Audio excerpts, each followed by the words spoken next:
Kiranshree grand হোটেলত যাব পঞ্চায়ত মিটিঙত বৈঠকত মিলিত হ'ব। তাৰ পিছৰ পৰা দিনত 2 বজাত ছয়গাঁও যি বিশাল জনসমাৱেশ সেই জনসমাৱেশত উপস্থিত হ'ব। তাত মুহূৰ্তত আমি দেখুৱাই আছো পোনপটীয়াকৈ দেখুৱাই আছো। ইতিমধ্যে সেই গুৱাহাটী বিমানবন্দৰত উপস্থিত হৈছে সি ৰাহুল গান্ধী, মল্লিকাৰ্জুন খাৰ্গে আৰু এনেদৰে কংগ্ৰেছৰ অসম প্ৰদেশ কংগ্ৰেছৰ শীৰ্ষ নেতাসকলে আদৰণি জনাইছে। আমি পোনপটীয়াকৈ লাইভ দেখুৱাই আছো।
মানুহটো নাই না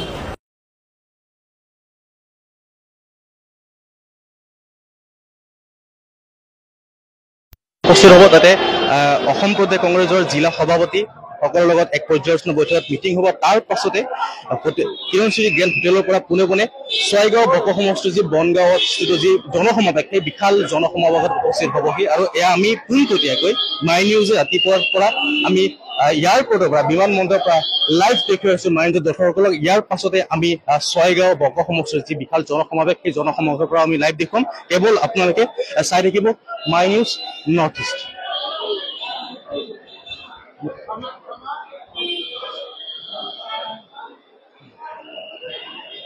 আৰু এনেদৰে আমি গুৱাহাটী বিমানবন্দৰৰ পৰা পোনপটীয়াকৈ আপোনালোকক লাইভ দেখুৱাইছো। পুনৰ কৈছো, ইতিমধ্যে বিৰোধী দলপতি ৰাহুল গান্ধী, মল্লিকাৰ্জুন খাৰ্গে ইতিমধ্যে আহি গুৱাহাটী উপস্থিত হৈছেহি। আৰু বিমানবন্দৰৰ পৰা পোনে পোনে কিৰণ চিৰি গ্ৰেণ্ড হোটেলত গৈছে। তাতে অসম প্ৰদেশ কংগ্ৰেছৰ জিলা সভাপতিসকলৰ কিছু পৰ্যালোচনা বৈঠকত মিলিত হ'ব। সেই পৰ্যালোচনা বৈঠকৰ পৰাই দিনৰ 2 বজাত ছয়গাঁও বক সমষ্টিৰ যি বনগাঁৱত যি বিশাল জনসমাৱেশ আছে, সেই বিশাল জনসমাৱেশত অংশগ্ৰহণ কৰিব। তাৰ প্ৰাক মুহূৰ্তত আমি পোনপটীয়াকৈ গুৱাহাটী স্থিত বিমানবন্দৰৰ পৰা আমি পোনপটীয়াকৈ লাইভ দেখুৱাইছো। আপোনালোকে কেৱল চাই থাকিব মাই নিউজ নৰ্থ ইষ্ট। আমি ৰাহুল গান্ধীৰ যি কাৰ্যসূচী আছে, সেয়াও আমি এটা আপোনালোক লাইভ দেখুৱাই যাম।